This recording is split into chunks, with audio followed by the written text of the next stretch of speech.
course, if we're going to scale a SaaS, we need to have awesome customers and awesome customer adoption to the product. How do we get people to adopt once they start using it? And how do we keep them happy? And how do we keep them around for a long time, making sure the renewal rate's amazing, the retention rate's awesome, and churn is very low? Lots of things that we need to figure out. Fortunately, Luke Diaz from DBT Ventures came in. He has an amazing customer success background. He's encountered all of these problems before, and he knows exactly how to solve them. And now what he does is he also now helps invest in other startups to help them grow. So I even asked him about what he's looking for, what types of companies he's looking for, and also how can you make sure your company looks amazing to an investor. So if you're an early stage startup and you want to get and keep awesome customers and you want to know how to build your company so that people want to fund it, this is the episode for you. Check it out. Welcome to Scale Your SaaS, the podcast that gives you proven techniques and formulas for boosting your revenue and achieving your dream exit. Brought to you by a guy who's done just that multiple times. Here is your host, Matt Wolach. And welcome to Scale Your SaaS. Thank you very much for being here. By the way, our goal is to help you do exactly that, scale your SaaS, by generating a whole bunch of leads, closing a lot of deals, and understanding how to put the right processes in place so you can grow your company. And that's what we're here to do. So make sure if you're new, subscribe to the channel. Hit that subscribe button. That way you're going to get all of the episodes. You're going to be notified when we have amazing, awesome guests helping you understand how to better scale your SaaS. Guests like who I have with us today, Luke Diaz. Luke, how you doing? Doing well. Huge fan of the show. Thanks for having me. Absolutely. So glad to have you. Thank you so much for coming on. Let me make sure everybody knows who you are, Luke. So Luke, he's the founder at DBT Ventures. DBT stands for Do Big Things. And what he does, he advises and invests in startups with a focus on supporting underrepresented founders building amazing software and consumer products. Luke's passion is building and leading high-performance customer success orgs, CSM, AM, SA support to drive three outcomes: accelerate product adoption, drive quantifiable business impact for customers, and achieve best-in-class gross and net retention. He is very skilled, very strong in what he does, and I'm so glad to have him here. Once again, Luke, thanks for coming on the show. Really appreciate it. Excited to chat with you. Yeah, likewise. So tell me, what's been going on with you and what do you have coming up? Yeah, so as you mentioned, DBT Ventures invests globally in software and consumer products. And we're really looking for underdogs. We found out that if you look at, say, female founders, for example, about 20% of female founders start companies. Of all the founders out there, about 20% are female. And I was shocked to read that they only receive about 2% of the venture capital funding out there. So another way to think about that is if females received 10 times as much funding as they currently do, they would still be roughly underfunded, which is shocking to me. So, and sadly, a similar trend applies to people of color and like typically non-white backgrounds. So we're really looking for underdogs, people that may have missed the VC access to that network, and trying to back founders who are underdogs and hungry. Wow, what a cool mission. And what made you want to start this? Where did this all come from? You know, it happened somewhat organically. As you mentioned, my background's in customer success. So I built customer success teams 5 times, 3 times from the ground up and twice coming into an existing team. And folks started reaching out to me and said, hey, would love if we could get your thoughts. We just started, we just hit $500,000 in revenue, starting to think about customer success. Would you mind being an advisor? We'll give you some equity or whatever to make it worth your time. And so a handful of companies started doing that. And I just would advise them on, hey, here's some things to think about. Here's the mistakes I've made. Maybe they'll be useful to you. And then when you're working closely with founders, fundraising comes up naturally. So I had the opportunity to invest in a few seed early A rounds. And yeah, so it kind of was like grassroots, just trying to help people and add some value as they're building their dream of a scalable SaaS company. Very cool. I love it. Okay, so what are some of the most exciting trends that you're seeing within tech and within SaaS today? And what are they doing how's the industry changing because of that? I think one of the things to keep an eye on is we're all familiar with AI and more recently large language models, and they're just becoming cheaper and cheaper. So one of the themes I'm really looking closely at is the commoditization of LLMs as they continue to proliferate all different parts of the software ecosystem. The fact that they're getting cheaper as technology tends to be deflationary is really exciting for founders who can build in that ecosystem and keep their costs down while they're trying to build apps or tooling to serve this massively growing space. So that trend is really exciting, and I think it's meaningful for new market entrants. Yeah, I would agree with that totally. There's a lot of exciting things happening there, and it's crazy. It seems like every other day there's some new piece of technology or growth that's happening there. It's just wild to see, and it's so cool that so many awesome, smart leaders are taking advantage of it and finding new creative ways to innovate. Isn't that pretty amazing? It really is. We just wrote a check to a company called True Foundry that is making basically a software that allows you to manage, deploy, and fine-tune large language models across different LLMs and across cloud. So there's this really interesting space where it's kind of like the shovels to the gold miners, if you will. They're really making management of LLMs at scale much easier and cross cloud, which I think will be a growing need as developers want the best model for the best use case. So you won't be confined to one. You could imagine a suite of 20 LLMs across 3 different clouds. So I think there's a lot of value in that layer for founders to think about as well. Yeah, I would agree with that. I want to touch on, you have some awesome experience in customer success, as I mentioned earlier. So if you're a software leader and you're starting to generate some interest, you're getting people into your system, how can somebody make sure that those early customers adopt and start using the product? That's a great question. I think back to some of the best advice I've gotten on that topic that's really informed my approach basically came from Y Combinator. And there's this concept of doing the unscalable things that allow you to figure out what you need to scale. So that's something I'll just throw out there from Paul Graham, where one of the software advantages when you're a startup is you can do these unnatural, one-off, unscalable things to get your customer to value. And most of the startups I work with are doing this. It might be hopping on a plane to help them deploy the product. It might be spending 2 hours educating a new team on how this workflow impacts their tech stack or maybe their API workflow. So don't think scale too soon. Be confident to do those unscalable, unnatural things to get them to value, because then once you figure that out, you can figure out ways to use technology to actually scale that deliverable to hundreds of customers instead of dozens. So that's one thing that I try and anchor on early on. Yeah, I echo that advice as well. That's something that I've counseled my clients on as well. I think that there's so much talk about, you got to make sure to scale, build for scale, get your foundation for scale and all that stuff. And obviously this show is also called Scale Your SaaS. And that's something everybody wants to do, but I think we get too hung up on that in the early days and we start to only do that. And you're absolutely right. I think in the early days, we have to figure out what's best for the customer, for the users. And sometimes we have to figure that out through things that don't scale. And I love that you talked about how we'll figure out how to scale it. We'll figure out how to get those efficiencies. But right now we need to make sure we're doing things that don't scale. That's a great point. Great. So what strategies would you use if now we've got them in, they're using the product?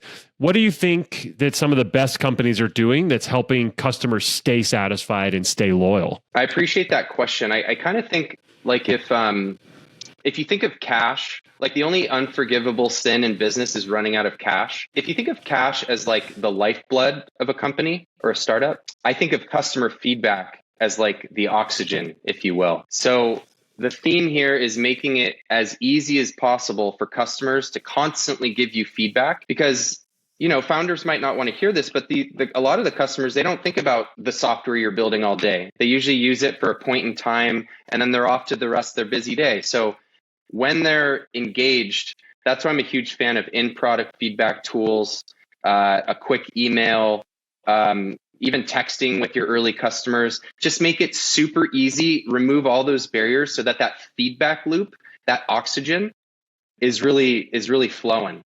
So that's something that I find sometimes gets in the way of faster product development, is that there's not an easy way to share that feedback it's reserved for QBRs or like big meetings, but it should be iterative and on the fly if, in the ideal sense. Another thing that's really worked well was creating these customer advisory boards, or I've also heard them called customer advisory councils. We're talking 5 to 10 of your customers grabbing dinner once or twice a year all together so that they can share their shared experiences with your product. You treat them like VIPs, give them that, inside baseball roadmap.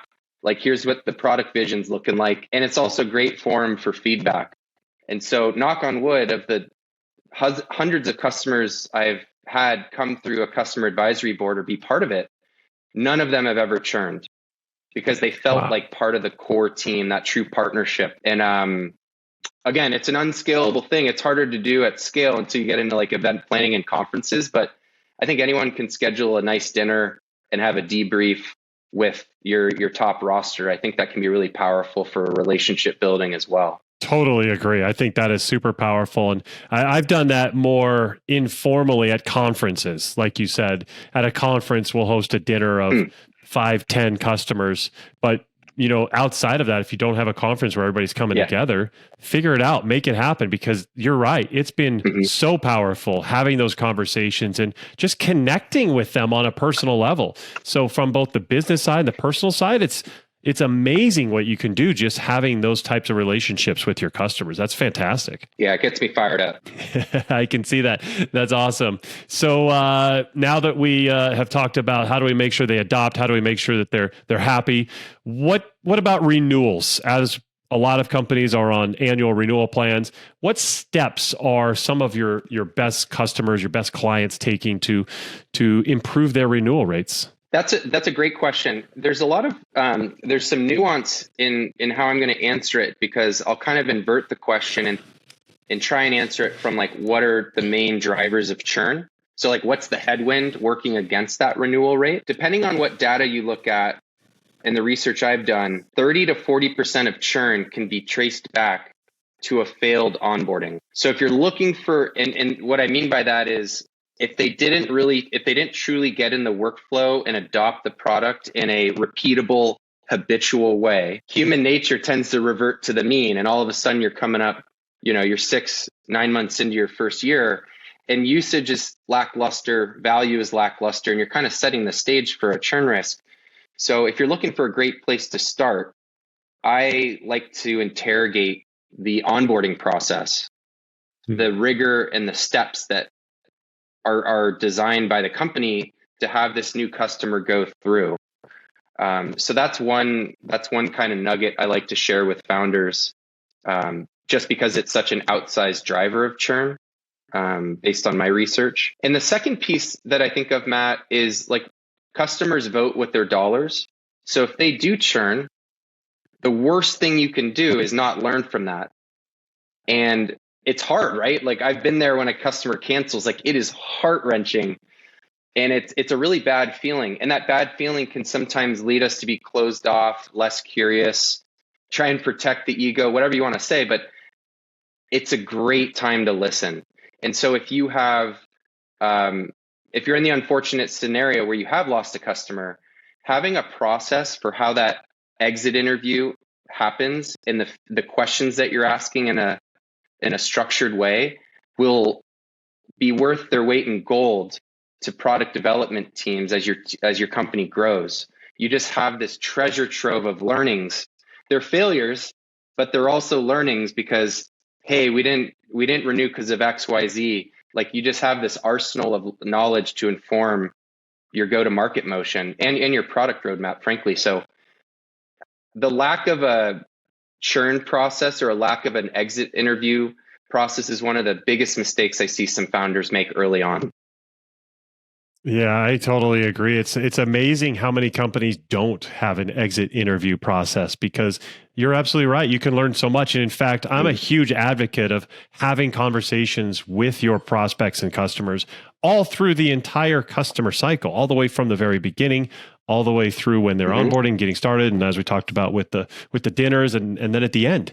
And you can just learn so much from those conversations, and not having that exit interview is a killer, because you're right. It does advise on the product. It advises on how you can work with them in the go-to-market as well as with them while you're having them as a customer. And it's just, it's super powerful. So that's awesome advice for sure. I want to switch over to your investor brain here, because I've got a question there. And a lot of software companies, they're looking for funding, but from your perspective, what are investors like yourself looking for in a software company? What looks good and makes you say, yes, this is it? That's a great question, Matt. I think the number one thing that I'm looking for when I'm talking to a founder is resilience. And what I mean by that is, if you scratch beneath the surface of resilience, there's usually some deep emotional need to see their vision fulfilled. Maybe it's a chip on their shoulder. Maybe it's growing up kind of hard, having a lot of childhood struggles and like wanting to prove something to the world. Maybe it's just outright frustration and rage with the status quo, or what Frank Slootman calls like a malcontent posture. Like they're just pissed that the world works this way. I look for that like resilient chip on the shoulder, because that tells me that when they do hit obstacles or setbacks or something goes sideways, they can reach down. They have a really deep well to draw from to respond to that challenge creatively, all in.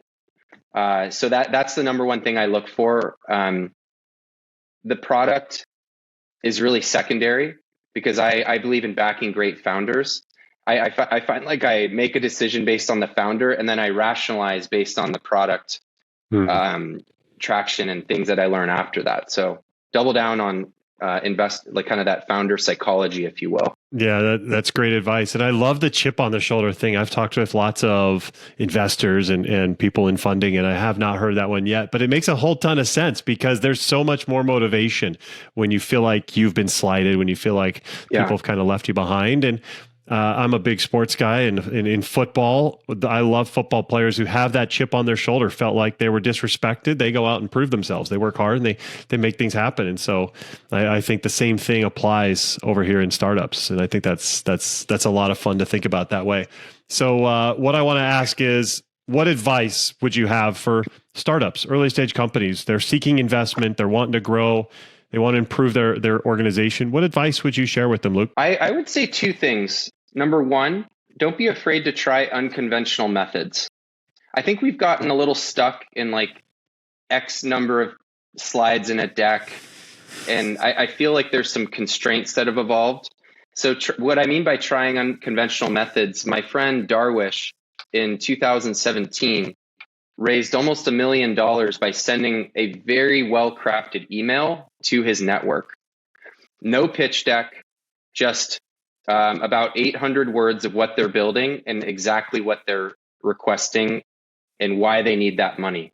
So that's unconventional, right? And that's something that I wish more founders did, and kind of try new channels and just don't be afraid to put it out there. The second piece of advice that I found is more broadly applicable is to think funnel, not fundraising. And so this might, you have an amazing sales background in building go-to-market orgs, and as a founder, you know that a lot of people are going to say no. But if you invite them into your circle and you can keep them updated on a monthly or quarterly basis, I found that a lot of those checks, even checks that I've written, I was initially a no, but then you're building a funnel of fundraising. You're not just going for a yes and a check.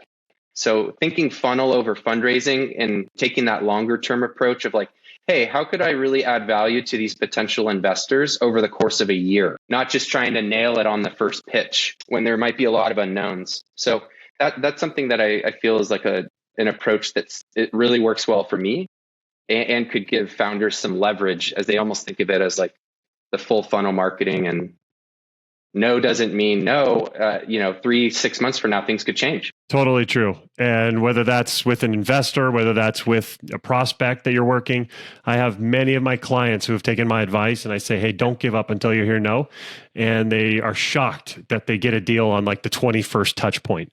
And it's crazy how often that happens, but the same thing with investing. And I've seen that happen in my startups as well. And I think that that's fantastic advice. In fact, all of this has been amazing advice, Luke. I really appreciate you coming in, sharing your experience, sharing your expertise with us and our audience. I want to make sure everybody can learn more about you and DBT Ventures. So what's the best way for them to do that? I'd say most of what I share is through LinkedIn or email. So the best resource is LinkedIn. So just Luke R. Diaz. My email is just luke@dbtventures.com. And you can find a lot of founder tools, book summaries, all sorts of learning and engagement material at dbtventures.com. Love it. We'll post all that into the description. So if you're listening, you can go grab that right now. Go check it out. He is Luke Diaz, dbtventures.com. Luke, thanks so much for coming on the show. Love the work you're doing, Matt. Thanks for having me. You're welcome, and thank you. And everybody out there, thanks for being here. Once again, make sure you are subscribed to the channel. You do not want to miss any of the upcoming guests. We have amazing people like Luke sharing their story and their experience with you so you can scale your SaaS. Thanks very much for being here, and we will see you next time. Take care. Thanks for listening to Scale Your SaaS. For more help on finding great leads and closing more deals, go to mattwolach.com.